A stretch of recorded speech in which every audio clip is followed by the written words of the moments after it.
when new people come in and younger generations come in, there is a morphing of the work. Yeah. And it needs to morph, or it becomes its own rigid thing. Yeah. You know, it's like, okay, how does it move forward? And you know, I have seen in the years I've been doing it, it's changed quite dramatically what I do.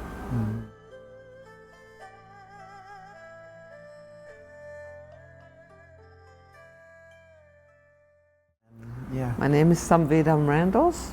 I work in Western Massachusetts and in Boston. Come from Germany originally. And I've been doing constellations for 25 years. So, and it's morphed from basic family constellations, which I did for quite a long time, to more collective and larger field constellations. I also do constellations with horses, and that's a real beautiful reminder of us being just one species on this planet, because when they step in, the field goes wide and open, and they are very attuned to our field and come in and do their work also. So I love doing all the different things. Wow. Yeah. And so, yeah, I'm curious. Well, I have a lot of curiosities there. But when it comes to, when you speak to collective constellations, Yeah. and I attended your workshop yesterday, Yeah. right? And we're here at the North American Systemic Constellations Conference right now. So you and a bunch of other incredible people are presenting and sharing your wisdom. I got to receive some of that, and I remember I'm very visual, so I remember the visual that you gave of the different layers of the field. And so, yeah, if you want to share a little bit about what you mean when you say the collective and the trajectory of moving from the inside out or the outside in. Yeah, happy to do that. So most of our work started with just one person with their problem. And in the very beginning, when we didn't have constellation, it was just going to a therapist to work on your issues. I'm a psychologist by training. So I've been seeing people for 45 years with their issues. And I learned that many methods could move energy. I did breath work, I did body-oriented psychotherapy, and things like bioenergetics, where it moves through your body. And I learned that for some people it moved beautifully, and for others nothing moved. And I couldn't figure out why that was. And then when I discovered constellations, I understood that if we hold something out of loyalty to a family member, any method in the world wasn't going to change it until we worked with that. So that, for me, that was the movement from personal work to constellation work. And, that was about 20 years ago or so. And now I've learned more about working in the collective. I think they told you that I live in Watertown, and that's a suburb of Boston. And when the marathon bombing happened, the two shooters ended up in our neighborhood. So our whole town was in this collective intensity. The helicopters were going over, and police everywhere, and guns and dogs, and so my whole constellation learning circle gathered in a collective trauma field. And there was just no way we could ignore that and do family constellations. So that was the first time we worked in the collective. What happened here? We set up the bombers, we set up the victims, we set up the police force. It became the first exploration of a collective trauma field. And it was very powerful. And that's when I also realized, oh boy, I need to learn more about collective trauma healing, because that's a whole other intensity of energy field. And I went to Israel and learned with Thomas Hübel in the Pocket Project about collective trauma healing. And the more I studied that, the more I realized, well, that is the next level out.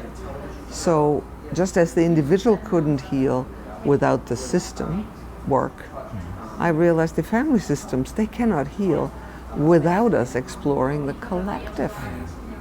And I'm pretty sure at some point we are going to be clear the collective cannot heal without us opening to the natural layers of the field, the larger, always the next larger layer of the field. Yeah. So that's when I started studying and beginning to do constellations with collective themes. And so what I showed there in that slide was then we work with an individual. We start with that person and we go out into the next field, which is the ancestral. We look at the ancestors, what's happening there. And sometimes the ancestors take us into the collective. If we're in the war or a famine or a collectively held trauma. But we usually just retrieve from that collective field what we need for this one client's healing. Even though we activate the collective field once we open it up. Yeah. So the way I work with it now is that we work directly with a collective theme. And like we did one on patriarchy, for example, exploring what is that? Looking at the dynamics, and there's nothing like constellations to show it without words, just to show the dynamics. And then the whole group begins to digest that, and how does that apply to me? What does that bring up for me? So that as a group, we really explore one theme at a time. And people get triggered, because that's usually a pretty intense field, which is why we did yesterday, the first thing was the co-regulation. How do I learn to regulate myself in such an intense field? And can I ask for help when I lose my regulation? Because we're going to lose our regulation. Yeah. So, absolutely. Yeah. Wow. And I really love and appreciate that, you putting words to the direction that we work, right? And when we start with the collective, we can get more granular. We can come into a particular person's ancestral field relative to that collective experience of, say, patriarchy. Okay, well, where did that show up in your family? Okay, where did that show up in your life? Exactly. That is way more effective, or a really beautiful way to work with that energy, rather than trying to find the collective trauma from the individual. Right. It's really a beautiful architecture. Yeah. And you spoke to the Boston Marathon and how that very real experience brought you deeper into this exploration of collective constellation work. So I feel that kind of segues us into that question of how does, and you already spoke to it, but how does your awareness and what you've received and learned from constellations, how does that inform the constellation that is your daily life? How do you find that the wisdom from constellations impacts your daily life, and that the constellation of your relationships? Well, I think once you have that framework of constellations, you think differently, and it just changes how you perceive anything. So it's true.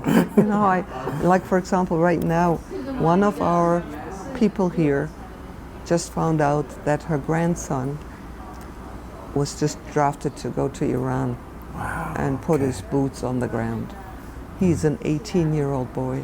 Wow. He's trained with a gun for 2 months, and he will be down there fighting. And I keep thinking, if people understood the impact of war on the next generations, there would be a different thing going on. If that understanding of what it means for generations, if someone is fighting in the war, no matter if they get killed or if they hurt people, or there's such impact that it has that we see in our work. I keep thinking if we could make that more known, maybe it would be a different world, So I'm very aware of impact when I do something. What is the impact of that? And what happens when we make choices? I'm much more aware of the fact that it reverberates for a lot longer than we think and into the future. Yeah. So, Yeah. so that's something that really informs me in my choice making, you know, and I have 3-year-old grandchildren, and I'm like, what can I clean up so you don't have to walk around with that, you know? Yeah. So those kind of things. And I love it when parents come into my workshop saying, you know, I didn't deal with it. I was fine with it. I could get over it. But now I see my child doing what my father did, and that's not okay. So I think out of love for our children, we are more willing to do the work because we love our children. Yeah. Often more than ourselves. Isn't that fascinating? Yeah. I mean, what a testament to love. Yes. And the capacity to love. Yes. You know, of course, in constellations, at least from the perspective that I've learned from, it's most healthy to work on myself, or perhaps the most possible to work on myself and what's arising here, and then, you know, my children will inherently benefit from that. My ancestors can choose to benefit from that. Yes. However, what a beautiful quality of humans to say, you know what? Because I see it in my child, now I'm more willing. Yes. Taking at face value, that is so beautiful. That's love. That is love. That is love. That's right. love. And it's beautiful when that happens. Yeah. That for myself, oh well, my dad hit me, whatever, I got over it. But I don't want that to impact my child. And I think that people understand that there is impact. That is so important. You know, most of us don't know that. Yeah. Yeah. And we have no idea how much the collective is impacting us. I mean, you heard me talk about my history yesterday in World War II, 25 years later, and how much it impacted me. And I don't think we're conscious of it, most of us. So. And it's, you know, it's like the fish in the ocean. They don't really, do they perceive the water? Right. We don't know, but chances are they don't. No. To us, the air is invisible. Exactly. You know? Yeah. And to recognize, at least if we don't see the cultural context or the collective context, to have the awareness that it's there. Yes. Even in the language that we learn. That's even right. in, you know, just the basic fundamentals of where we come from and how we were raised. We all have it. Well, we all get born into a certain matrix. Imagine that. And that feels normal. So that must be how it is. Yeah. And we don't notice the difference until we hang out with someone from a very different matrix and go, what's that, you know? And for me, that's been one of the beauties of travel. Exactly. And it's really been something that I feel so incredibly grateful that we live in a time, and that I was born into challenging circumstances, but I chose to get myself out of them and to see other lands. Yeah. And to be with other people and to spend time with those who have not lost their connection to source, who understand the language of trees and can hear what's happening miles away because of the birds that are flying by. And like you said, it's such a different reality. It's such a different matrix. Yeah. And to be able to hold multiple realities as simultaneously true, not because they're existing as true and false, but just this is that reality, this is that reality. Yeah. And to hold many of those all at one time, I feel that's a healthy thing for a facilitator to be able to offer into a space when we're working with who knows who shows up. Or what, right? Who knows what those ancestors were living in, right? Yes. If we can hold that, hold whatever it is, say yes and allow that to be there, to acknowledge it, certainly puts us in a space of being able to see what then wants to unfold. Exactly. In the field. Yeah. Yeah.